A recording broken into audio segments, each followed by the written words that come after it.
ഇറാന്റെ പരമോന്നത നേതാവ് ആയത്തുള്ള അലി ഖമേനിയെ വധിച്ചത് ദിവസങ്ങൾ നീണ്ട നിരീക്ഷണത്തിന് ഒടുവിലാണ്. ഖമേനി എവിടെയാണെന്ന് ഇന്റലിജൻസ് ട്രാക്കിംഗ് സംവിധാനങ്ങൾ നിരീക്ഷിച്ചു. ഒടുവിൽ തന്റെ ഓഫീസിൽ ഉണ്ടെന്ന് ഉറപ്പുവരുത്തി. യാതൊരു പഴുതും നൽകാതെയായിരുന്നു ആക്രമണം. ഖമേനിക്കോ അദ്ദേഹത്തിനോടൊപ്പം കൊല്ലപ്പെട്ട മറ്റ് നേതാക്കൾക്കോ ഒന്നും ചെയ്യാൻ കഴിഞ്ഞില്ലെന്നാണ് US പ്രസിഡന്റ് ഡൊണാൾഡ് ട്രംപ് പറഞ്ഞത്.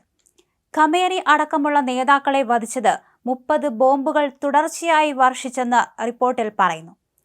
ഖമേനിയെയും കൂട്ടാളികളെയും ഒന്നിച്ച് വധിക്കാനുള്ള സമയം നിരീക്ഷിച്ചു കണ്ടെത്തിയ ശേഷമായിരുന്നു ഇസ്രായേൽ US സംയുക്താക്രമണം. ഖമേനിയുടെ കോമ്പൗണ്ട് നശിപ്പിക്കപ്പെട്ടുവെന്ന് ഇസ്രായേൽ പ്രധാനമന്ത്രി ബെഞ്ചമിൻ നെതന്യാഹുവും പറഞ്ഞു. ഇറാന്റെ സുരക്ഷയ്ക്ക് നേതൃത്വം നൽകുന്ന മുതിർന്ന അംഗങ്ങളെയെല്ലാം വധിച്ചു എന്നാണ് ഇസ്രായേൽ പ്രതിരോധ സേന അറിയിച്ചത്. ഇറാനിലെ മുതിർന്ന പ്രതിരോധ ഉദ്യോഗസ്ഥനും സുരക്ഷാ ഉപദേശകനുമായ Ali Shamkhani, Islamic Revolutionary Guard Corps commander Mohammad പഖ്തൂർ, പ്രതിരോധ മന്ത്രി അസീസ് നസീർ സാദ തുടങ്ങിയ ബുദ്ധികേന്ദ്രങ്ങളെ വധിച്ചു എന്നാണ് IDF അറിയിച്ചത്. ഖമേനിയുടെ മകൾ, പേരക്കുട്ടി, മരുമകൾ എന്നിവരും കൊല്ലപ്പെട്ടതായി ഇറാനിയൻ മാധ്യമങ്ങൾ റിപ്പോർട്ട് ചെയ്തിരുന്നു. ആക്രമണം ആരംഭിച്ചതിനു ശേഷം ഖമേനിയെക്കുറിച്ച് യാതൊരു വിവരവും ഉണ്ടായിരുന്നില്ല. ശനിയാഴ്ച നടന്ന ആദ്യ ബാരേജിൽ അദ്ദേഹത്തിന്റെ സുരക്ഷിതമായ കെട്ടിടത്തിന് സാരമായ കേടുപാടുകൾ സംഭവിച്ചതായി ഉപഗ്രഹ ചിത്രങ്ങൾ കാണിച്ചു. അദ്ദേഹത്തിന്റെ മൃതദേഹം കണ്ടെടുത്തതായി ഇസ്രായേൽ ഉദ്യോഗസ്ഥർ മാധ്യമങ്ങളെ അറിയിച്ചു. മൃതദേഹത്തിന്റെ ചിത്രം നെതന്യാഹു പുറത്തുവിട്ടുവെന്നും ഇസ്രായേൽ മാധ്യമങ്ങൾ റിപ്പോർട്ട് ചെയ്തിരുന്നു. ആയത്തുള്ള അലി ഖമേനി കൊല്ലപ്പെട്ടത് ശനിയാഴ്ച പുലർച്ചെയാണ്. ഇറാന്റെ ഉന്നത നേതാക്കളായ പ്രമുഖർ ടെഹ്റാനിലെ 2 സ്ഥലങ്ങളിലായി യോഗം ചേർന്നത് ഇസ്രായേലിന്റെ മിലിറ്ററി ഇന്റലിജൻസ് ഡയറക്ടറേറ്റ് കണ്ടെത്തിയെന്നും അതിനു പിന്നാലെയാണ് അപ്രതീക്ഷിത ആക്രമണം നടന്നതെന്നും ഇസ്രായേൽ പുറത്തിറക്കിയ പ്രസ്താവനയിൽ പറയുന്നു. ഇന്നലെ രാവിലെയായിരുന്നു സർപ്രൈസ് ആക്രമണമെന്നും IDF അവകാശപ്പെടുന്നുണ്ട്. ഖമേനിയുടെ മരണവുമായി ബന്ധപ്പെട്ട വിവരങ്ങൾ ഇന്നലെ രാത്രിയോടെ പുറത്തു വന്നെങ്കിലും ഇറാൻ നിഷേധിച്ചിരുന്നു.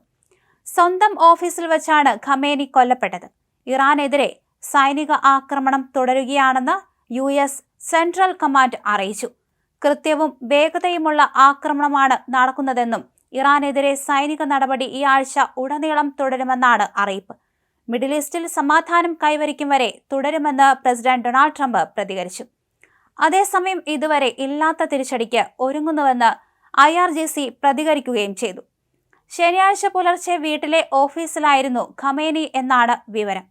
ചുമതലകൾ നിർവഹിക്കുന്നതിനിടെ ഖമേനി കൊല്ലപ്പെട്ടുവെന്ന് ഫാർസ് ന്യൂസ് ഏജൻസി റിപ്പോർട്ട് ചെയ്യുന്നു.